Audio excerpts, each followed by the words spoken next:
Good morning. Good afternoon. Good morning. Okay, a couple of items for you all at the top.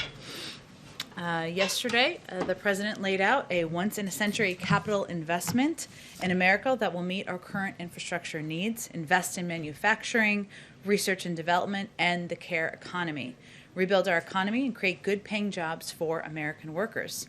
Since then, we've seen praise for the president's vision from across the political spectrum, from business to labor, economists, and climate leaders, in addition to support from bipartisan majorities of the American people. The U.S. Chamber of Commerce said, quote, "We need a big and bold program to modernize our nation's crumbling infrastructure, and we applaud the Biden administration for making infrastructure a top priority." The CEO of Ford Motors said that, quote, "Ford supports the administration's efforts to advance a broad infrastructure plan that prioritizes a more sustainable, connected, and autonomous future." The president of the League of Conservation Voters said, quote, "Today is a great day for jobs, justice, and climate action." And the international president of the SEIU called the jobs plan, quote, "a game changer for tackling racial and economic inequality." And early polling underscores the overwhelming bipartisan support for components of this plan. Just yesterday, a Morning Consult poll showed that by a 2-to-1 margin, registered voters backed a hypothetical $3 trillion infrastructure package. And a Data for Progress poll showed that by a 35-point margin, voters wanted to pay for this plan by asking the wealthy and big corporations to pay their fair share, just like the president is calling for. Two other items for all of you.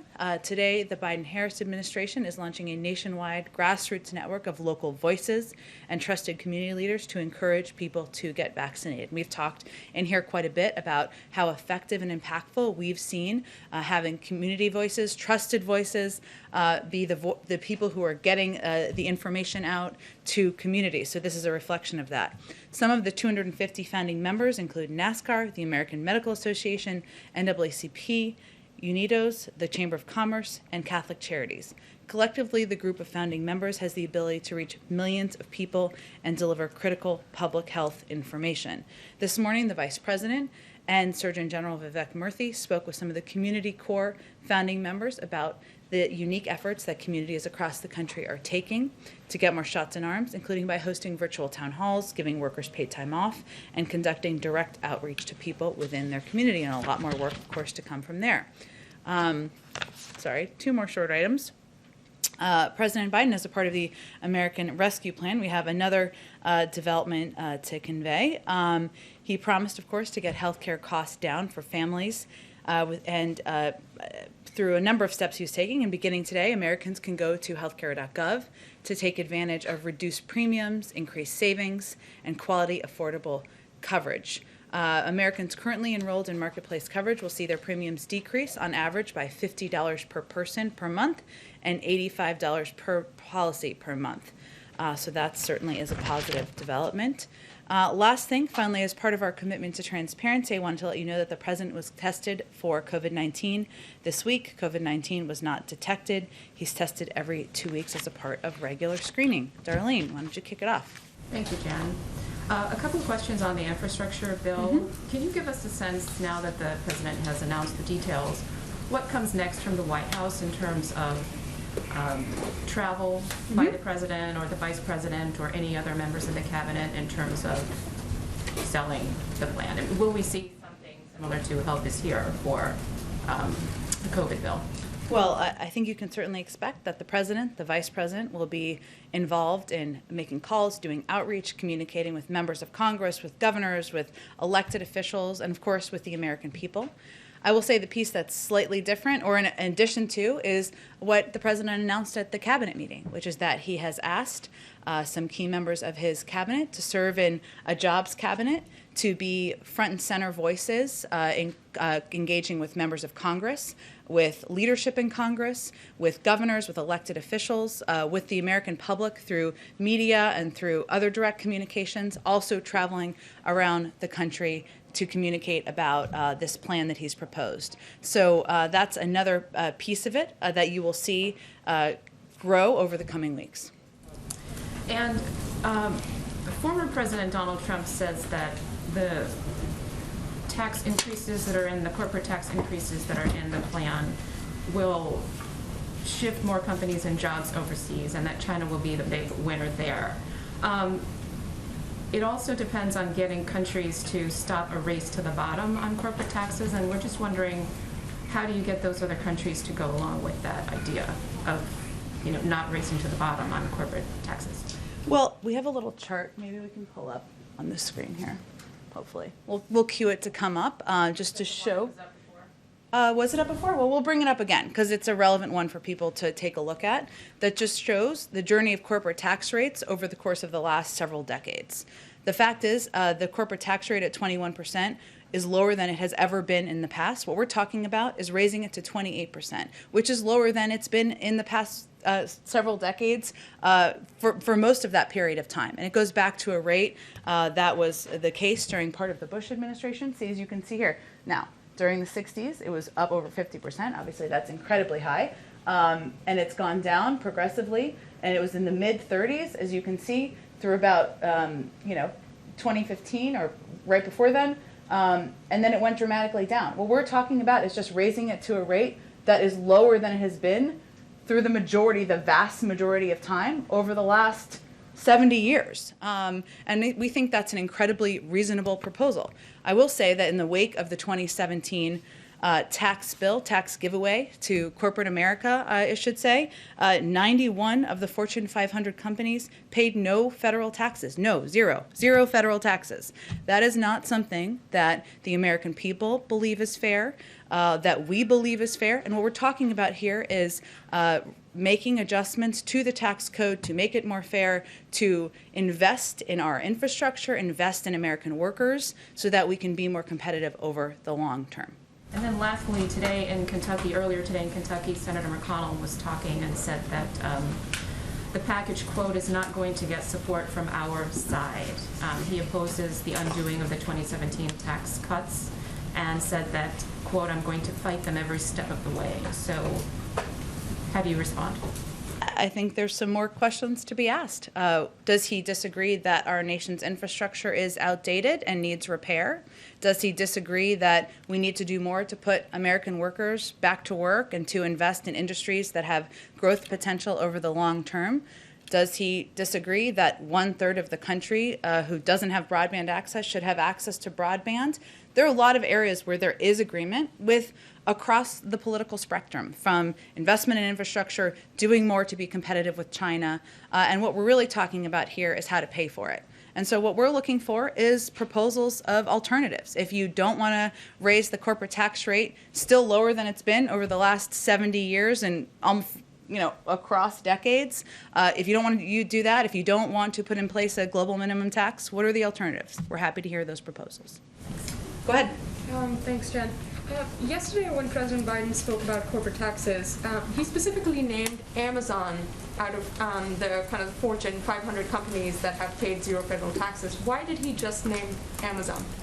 It's just an example. As I noted, there were actually 91 companies who didn't pay any corporate taxes in 2018, so there were many to pick from. And about the Baltimore plant, we understand that there is a contamination of about 15 million doses. When did this happen, and when did the administration find out? Well, the issue was identified as part of rigorous quality control system checks, and HHS made us aware late last week. And so we understand that this supply is headed to Europe and not for the United States.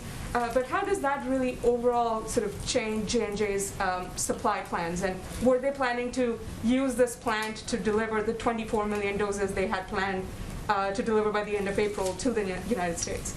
Well, the issue doesn't impact, one, any of the J&J doses that are available, of course, already on the market. Johnson & Johnson has made clear that they expect to deliver 24 million doses in April, and that they expect to meet their commitment of 100 million doses by the end of May. So we are looking forward to that. Obviously, these are doses that the U.S. government has purchased, but we also have plenty of doses from Pfizer and Moderna regardless. So there is no supply disruption caused by the Baltimore plant for U.S. supply going forward? For U.S. supply, for the supply that we are anticipating through the course of May, we have been assured that that they expect to meet those deadlines. And one more about Hong Kong. As you're aware, there were 7 pro-democracy veterans who were advocates, pro-democracy advocates, who were arrested yesterday. And this is obviously, a continuation of Beijing trying to quash pro-democracy protests in the country. Do you have a comment? Is the administration monitoring that situation even now? We certainly are. Today's politically motivated convictions in Hong Kong of 7 pro-democracy activists once again shows the degree to which Beijing seeks to crush all forms of peaceful dissent in the city. These activists were taking part in a peaceful demonstration of over 1.7 million Hong Kongers protesting for the autonomy and freedoms promised to them by the PRC. Their conviction is yet another example of Beijing eroding Hong Kong's freedoms and failing to live up to its international obligations under the Sino-British Joint Declaration. Go ahead, Kelly. Did the company, once the company informed the administration about the timing of the problems at the plant, there's so much focus from this White House about transparency. Was there an obligation to speak about this earlier than acknowledging today that you knew last week? Well, I think it's important for people to remember that this plant has not been FDA approved. It's still going through a rigorous review. And J&J is, of course, working through that process to bring the facility online and gain authorization. So HHS updated us. In fact, this is probably the process working as it should. HHS updated us on J&J's manufacturing, including where things stood with the facility at the point where they learned about the issue.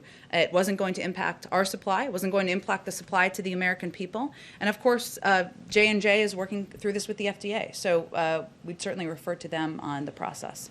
On the infrastructure, climate, jobs plan, the president also talked about inviting Republicans to the Oval Office. Yeah. Given the comments from his longtime friend Mitch McConnell, do we have that on the books yet? And do you anticipate that there is any legitimate room to move? Or is the White House really settling into the idea that this will be a Democrats-only push in order to accomplish this big priority? Well, we just announced the proposal yesterday. There's a long history of agreement on infrastructure and the need to invest in infrastructure, the need to take steps to be more competitive with China. We feel there are a lot of areas of agreement. And the president will certainly be inviting Republicans and Democrats here to the Oval Office to have discussions and meetings about the path forward, to hear their ideas. There are some differences between the ARP. The ARP, the American Rescue Plan, was an emergency package. We needed to get it done as quickly as possible to get the pandemic under control, get relief direct checks out to Americans. We've got a little bit more time here to work and have discussions with members of both parties. We want to see progress by Memorial Day. We'd like to see this package passed by the summer, but I certainly expect when Congress returns that the president will be inviting members to the Oval Office. And when you consider that timeline, certainly there are Democrats, especially the most progressive Democrats, who would like to see the ability to get this done quickly in order to touch on some of the other priorities that are in different topic areas. Is there a real sense, though, that you can work with Republicans when the leader says there will be no support, when the House Republican leader, Kevin McCarthy, says we love infrastructure, but we don't like this tax idea? Is there any room left? I think that's a question for them.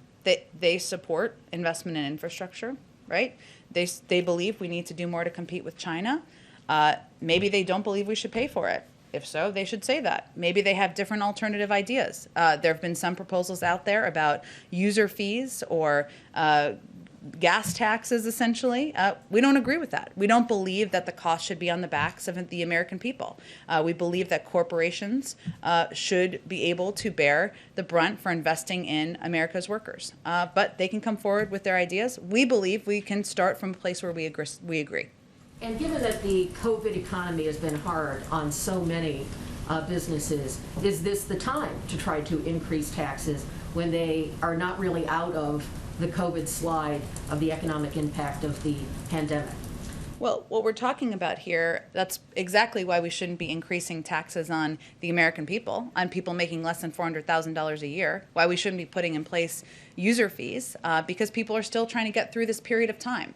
Corporations who have had their tax rate lowered to 21%, lower by a great margin than it's been ever in history, corporations that didn't pay any taxes in 2018, we think they can afford to help rebuild our workforce, help invest in industries of the future, and make sure our infrastructure makes us competitive with China.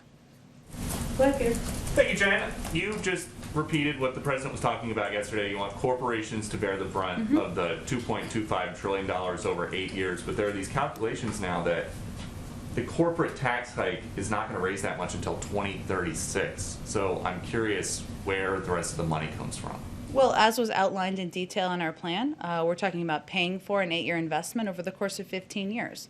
And that, given that the investments are short-term investments, investments that are temporary, we actually would more than make up for the cost of these investments over time. And one of the most colorful examples that the president used yesterday, he asked if people remembered a bridge going down, but only 5% of the spending in this package goes towards roads and bridges, and I'm curious why that number is so low and something that is being sold as an infrastructure package. We're actually selling it as a once-in-a-century or once-in-a-generation investment in partly our infrastructure, but partly industries of the future, American workers and the workforce. And there are areas like broadband, which maybe is not a physical bridge, but 1/3 of the country doesn't have access to broadband. So that impacts workers who have been working from home, kids who are trying to learn at home, parts of the country where they can't have jobs, where they're working remotely. We feel that that is an area where we can improve, expand access, and as a result, be more competitive with the country, with other countries, I should say. And then on immigration, has the White House considered beefing up border security now that there is video of a 3-year-old and a 5-year-old being thrown over the wall in New Mexico? Beefing up border security. There's video now of a 3-year-old and a 5-year-old. I've seen the video, and I think any of us who saw the video were incredibly alarmed by the steps of smugglers, ones that we have been quite familiar with, that we've spoken out about our concerns about. As Secretary Mayorkas said, the inhumane way smugglers abuse children while profiting off parents' desperation is criminal and morally reprehensible. The president certainly agrees with that. And these kids, I believe, were rescued by individuals who are working at the border. Yes, but they still got close enough, as you guys are talking about addressing root causes in the region, for a smuggler to throw them over a wall into the desert. And I'm just curious what the White House is doing to stop that from happening. And are you concerned more about the kids' safety, or are you concerned about kids getting in, or tell me more about your concern here? Kids' safety is, as you just mentioned, the main concern.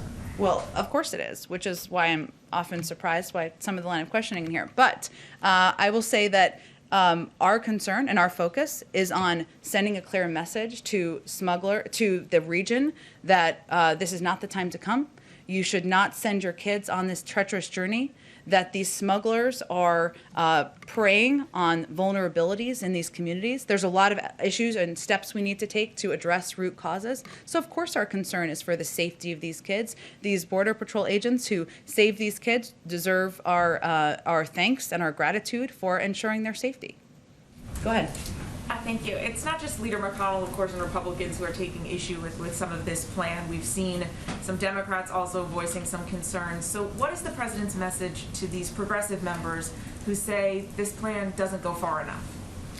Well, I think we would say this is a two-part proposal. One, it's an enormous investment in our infrastructure, in our roads, our railways, our bridges, our broadband, our waterways, and ensuring people have access to clean water.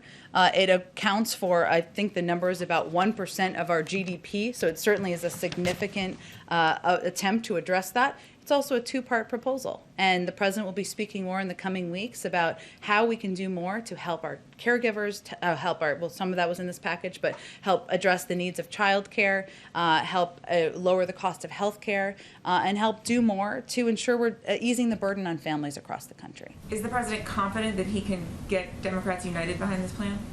I think the president believes that Democrats, that independents, that Republicans, as we've seen in polls across the country, believe that we should do more to invest in our infrastructure. And infrastructure means ensuring there's access to broadband. Infrastructure means ensuring that we rebuild our roads, our railways, and bridges. That's something that Democrats, Republicans, independents have talked about, the fact that it's long overdue for some time now. And why are you splitting this into two parts? Is that a sign at all that you think the infrastructure portion, this first part, is something that you have a greater chance of getting passed? I wouldn't overread into it in that way. We don't know what the legislative functioning or process will look like at this point. We're actually quite open to congressional committees moving forward on certain components. We're very open to members of Congress coming back with different ideas about how we can achieve the objectives outlined. It's an opportunity to lay out in a speech what our objective is, which is to compete with China, invest in infrastructure, and separately lay out in a couple of weeks what we need to do better as a country and as a government to help families address the needs of childcare, and that's why he's splitting it up. And you've made clear, you've reiterated here, the president has also said, you're open to alternative suggestions for how to pay for this. But just to be clear, is the overall price tag here open for negotiation, or just how to pay for this? The president proposed, based on the advice of economists and economic experts, how he feels we can achieve these objectives. We'll see what others come forward with in terms of different proposals or different ways to rebuild our infrastructure and ensure we're competing with China and better positioning ourselves in the world. And just one last question on the impact of this. The president said yesterday that along with the stimulus bill, an estimated 18 million jobs could be created with this plan. We've seen a recent S&P forecast estimate that more than 2 million jobs would be created. What's the range that the White House thinks in terms of how many millions of jobs will actually be created by this plan? We expect there'll be a number of outside economists and economic forecasters who will do projections in the coming days. We'll see what those look like. We expect them to be right in the ballpark of what the president said yesterday. But why not put out your own suggestions here? I mean, you're asking for $2 trillion. Why not put out an estimate of how many jobs will be created? We certainly expect there'll be a range of numbers that you all can refer to that are done by outside analysts, and that that's a really effective way to give a sense to the American people of what can be expected from this package. Go ahead. Thanks, Jen. Since Senate Minority Leader Mitch McConnell's already said that Republicans aren't going to play ball, she kind of took my question a little bit, but if Republicans came back with kind of a skinny infrastructure package, maybe brought back something that didn't include the $400 billion, I guess, for in-home help for disabled people, said maybe include it in the second package that you're working on, would the White House be open to that, to looking at a different package? I'm just not going to negotiate from here, obviously. We're certainly open always to hearing ideas and proposals from Democrats and Republicans. We certainly put in the caregiving component of the package, the president did, because he believes that there is a huge impact on our workforce of caregiving has a huge impact on our workforce, the cost, the time, the energy, the effort, and it is something that is keeping people from out of the workforce, preventing them from progressing in their jobs. So that's why he included in there. If Republicans disagree and don't think that that's an issue in our society, then they should come forward and certainly convey that. President Biden support ending the Trump-era limit on state and local tax deductions, otherwise known as SALT. One Democrat saying no SALT, no deal on infrastructure. What's the president's stand on that? If Democrats want to propose a way to eliminate SALT, which is not a revenue raiser, as you know, it costs more money, and they want to propose a way to pay for it, and they want to put that forward, we're happy to hear their ideas. Go ahead. Thank you, Jen. I know this is a follow-up to the last question, but just specifically, are there red lines in the first phase of the infrastructure bill on things like the on the money that's earmarked for racial inequality, racial equity, the pot of money for the $400 billion for seniors? Are those musts when it comes to the first phase of the bill? The president's focus is on the objectives he's trying to achieve, which is rebuilding our infrastructure so we can compete around the world, putting millions of Americans back to work, easing the burden, as you noted, of caregiving, which is impacting millions of Americans who are not in the workforce in the way they would like. So I'm not going to give you red lines from here, only to convey that he designed this bill, the administration designed this bill with an effort to meet the moment. and to do it in a way that ensures we are looking at addressing challenges in our country through a lens of equity, that we're doing it in a way that helps cities and rural America, that we're doing it in a way that meets the moment and meets the moment of the needs for a once-in-a-century investment. But we certainly understand that there will be a difference of views. There will be a discussion about how to achieve these objectives. So he looks forward to members making their own proposals. Is he willing to narrow the first phase of the bill at all for, things that the Republicans deem to be truly critical infrastructure? I haven't seen a proposal from them for specific areas to narrow and what the impact would be. And if they want to propose that, I'm sure he's happy to have a discussion, but we're not going to negotiate from here. I want to pivot to another topic. Earlier this month, the administration delivered an intelligence report to Congress. It warned of the rising dangers by militia groups, extremists, white supremacists. Does the president feel that it's time for the U.S. to adopt a domestic terrorism statute? Well, as you know, Zolan, he talked about that a bit on the campaign trail. What he has asked his administration to do is do a 100-day review on domestic violent extremism, because there is such an expansive impact and threat around the country of domestic violent extremism.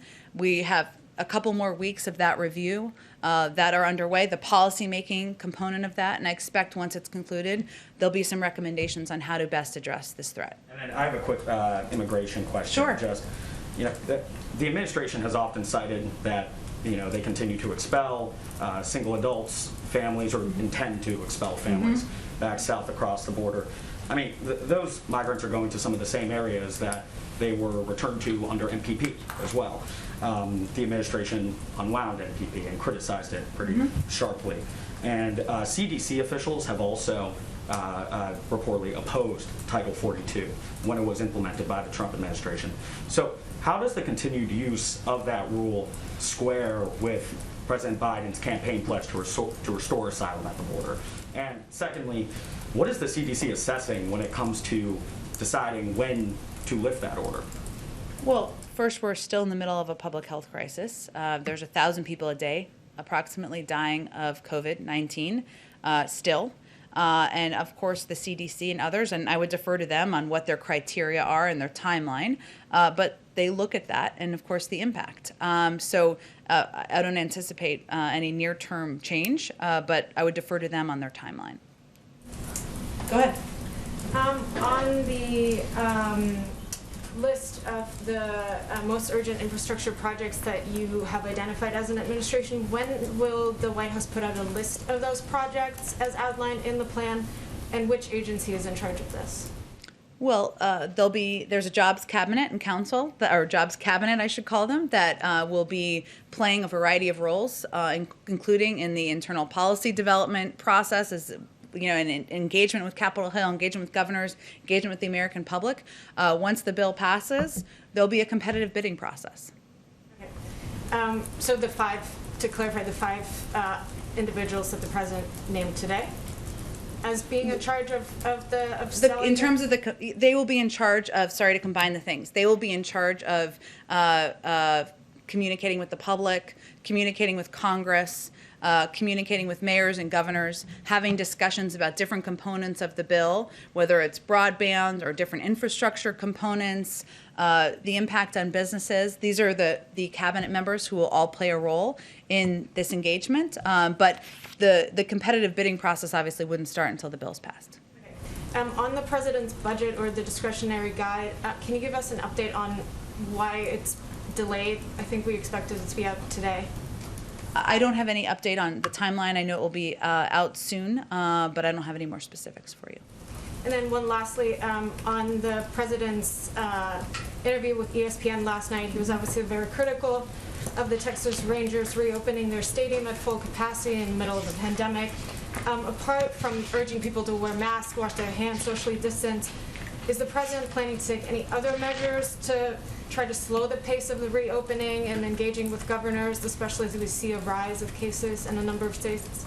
Well, his focus is on action, and so you've noted some of them, but it is when he saw an urgency in the rising cases, we took some urgent action, including more than doubling the number of pharmacies that will have the vaccine, increasing our commitment and our investment in mass vaccination sites and community health centers, his view is the more people we can get vaccinated more quickly, the better positioned we will be. So that's where his focus is. Are you worried that the reopening and rise in cases will pace the vaccination pace? I would leave it to our health experts to make predictions of that kind. I would say that what we have control over here is how rapidly we can get the vaccine out, how many locations we can ensure the vaccine is available to the public in. We can continue to do more to meet people where they are. That's where our focus is. I'd also note that though some governors have rolled back public health guidelines, something obviously we wouldn't support given the public health guidelines are in place, a number of mayors, local elected officials, businesses have kept them in place even in a number of those states because it's not a political issue, and they have taken those steps in order to keep the people in their jurisdictions safe. Go ahead. Thanks, Jen. So during the campaign, the president signaled his support for expanding paid family and medical leave. Mm-hmm. I know the provision was enacted during the pandemic, expired, and paid leave wasn't in the stimulus package. Is paid leave something that the president will commit to including in the second part of his infrastructure proposal? Well, there's naturally still ongoing discussions about the final pieces of the package. He does believe that it is. He did include actually emergency paid leave in his rescue plan, so that component was included, and it was President Biden who signed into law this month an extension of a paid leave credit so that more families right now have access to paid leave. So those are all steps he's taken immediately, given his view that this is important to families across the country, especially as they're trying to make ends meet. And he's been clear about his support for permanent paid leave and paid and medical leave. But I don't have anything to predict for you in terms of the next package. And then on a different topic, the shooting in California is the latest in a series of several high-profile gun tragedies over the past few weeks. Is the president ready to start issuing executive orders? Well, first let me say that the disturbing news of gun violence in Orange, California, that resulted in the tragic loss of lives, innocent lives, last night is yet another example of senseless gun violence that occurs all too frequently and underscores the need for legislation to expand background checks, something that's worked its way through the House that the president certainly supports, to ban assault weapons and high-capacity magazines and remove liability protections for gun manufacturers. The president, there is an ongoing review of executive actions and something that he is certainly personally committed to, and hopefully we'll have more to say on that soon. Quick follow on that. It's my understanding that a number of gun violence prevention advocacy groups have requested a meeting with the president. Is that something that he is willing to do? Is he going to meet with them? And if so, do you have an idea of when that meeting might happen? I don't have any predictions for you in terms of a meeting. I will say that the president has worked hand in hand with a number of these groups for decades. As somebody who fought to get the Brady Bill passed, who fought for an assault weapons ban and getting that into law in the 90s, who led the effort to put in place nearly 24 executive actions while he was vice president. He's certainly been a partner and will continue to be an advocate as president for additional common sense gun safety measures. I will say that there is in the American Jobs Plan, and there was a lot in there, so this was a piece that didn't receive as much focus, a proposal of $5 billion investment over 8 years to support evidence-based community violence intervention. And this is a step that, of course, would help on gun violence and community violence. We also know that violence is a public health crisis disproportionately impacting Black and brown communities and Americans, and a key part of community violence intervention strategies to help connect individuals to job training and job opportunities. So it's part of his job effort, but certainly another effort that many of these gun safety organizations feel is important, addressing community violence in order to reduce that across the country. Go ahead. Just want to follow up on SALT. You're saying that if Democrats are able to negotiate SALT, they have to find the revenue somewhere else, because as you say, it's a revenue reducer that they need to balance the books some other way. Unless they think that a package doesn't need to be paid for, or that doesn't need to be paid for. So we're open to hearing ideas and proposals. I just think for clarity purposes, and a lot of people know, but eliminating SALT obviously is a revenue, not a revenue raiser, and it is something that either would have to be paid for or not. But our focus right now is on ensuring that we are getting relief to the broad swath of the American people who are most impacted by the downturn, the 10 million Americans out of work, people who are looking to be a part of growing industries of the future. But we understand that many Democrats, or some Democrats, I should say, are focused on that and interested in discussing it. We're happy to discuss it with them. So my colleagues in Miami Herald have been talking with undocumented immigrants who have struggled in South Florida to get vaccinated because they don't have a driver's license or other federally issued ID. I know that the federal government doesn't always set those standards, but what can you do is there anything the administration can do to set guidelines or to advocate on their behalf? And are you concerned about undocumented immigrants not receiving the vaccine? Well, certainly, the more people who are vaccinated, whether they're undocumented or not, the safer we are as a country. And that's certainly the president's point of view. And as you noted, that is not our federal guidelines. I will have to check if there's anything we can specifically do in South Florida or parts of Florida where this is having an impact. And happy to follow up with you on it. Go ahead. President Biden earlier today just spoke to faith leaders and talked about how concerned he was that Americans are becoming too cavalier about safeguarding against COVID, and on top of that, issues around skepticism with the vaccine. And then we also have these variants. Is there some way that you can characterize how worried Americans should be right now about the severity of another COVID wave? I'm not here to scare people. I think, though, we have been saying from the beginning that we need to be vigilant and that we are still at war with a pandemic. And that has been our consistent message from the federal government.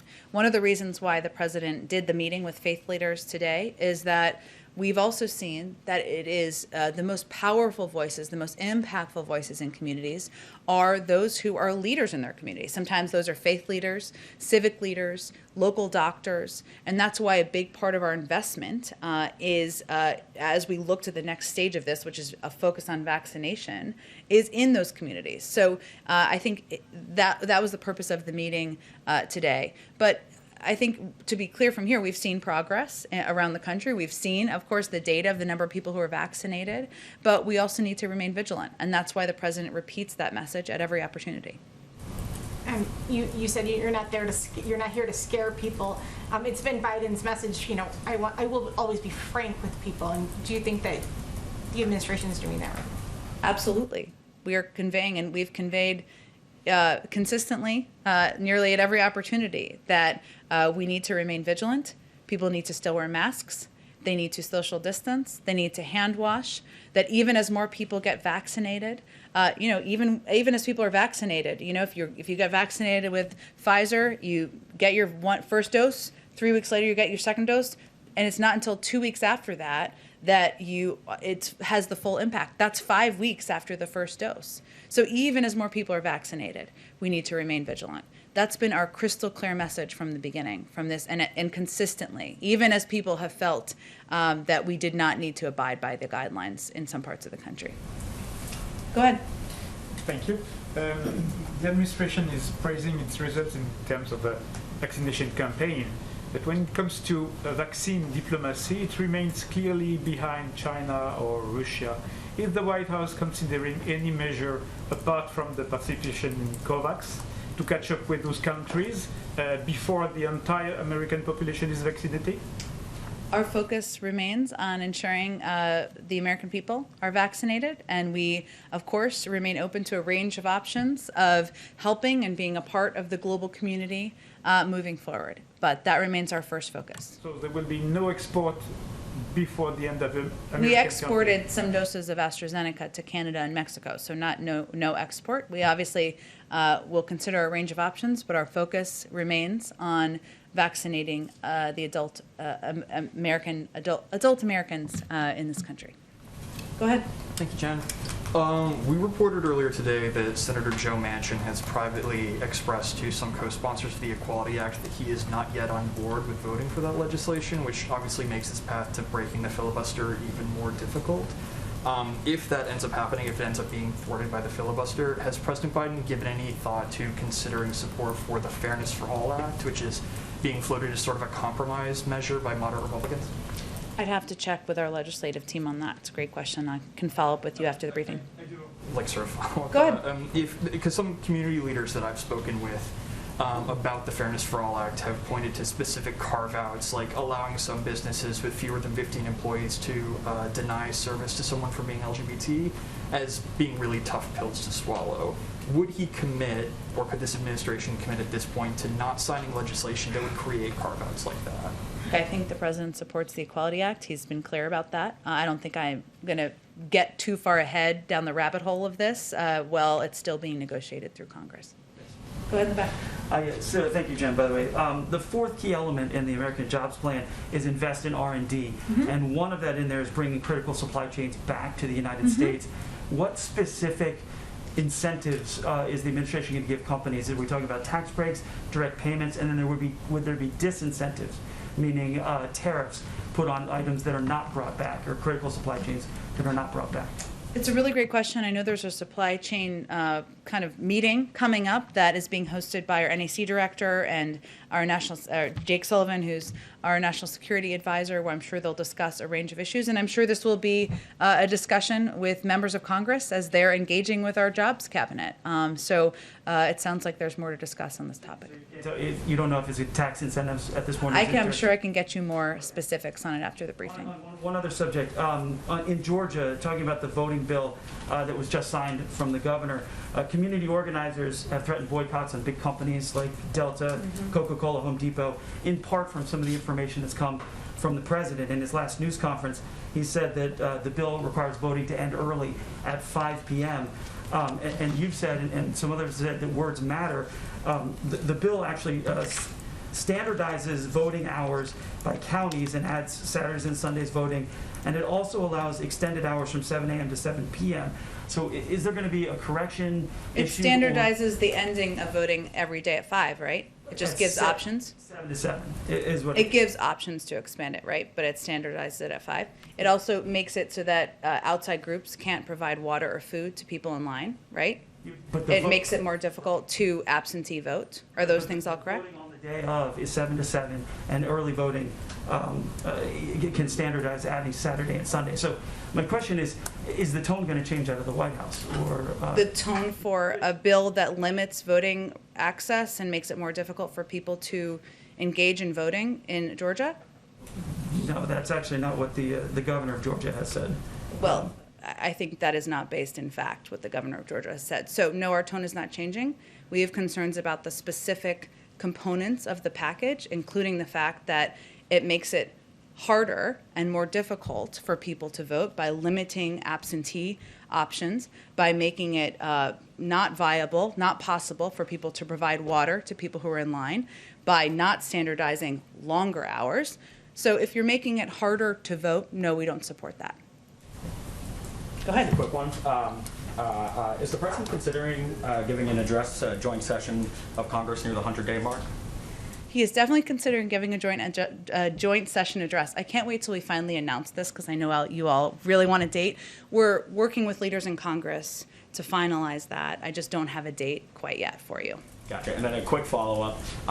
Why haven't refugee flights continued at this point? Last month, the president did announce that he intended to raise the refugee cap before the typical, end of the fiscal year where it traditionally happens. That hasn't seemed to happen yet. Why haven't those flights continued? He remains committed, but I don't have an update on the timing of the flights. Does it have anything to do with the fact that resources are going towards the border at this time, or? No, it's not related to that, no. Thank you, Jen. Thank you, everyone.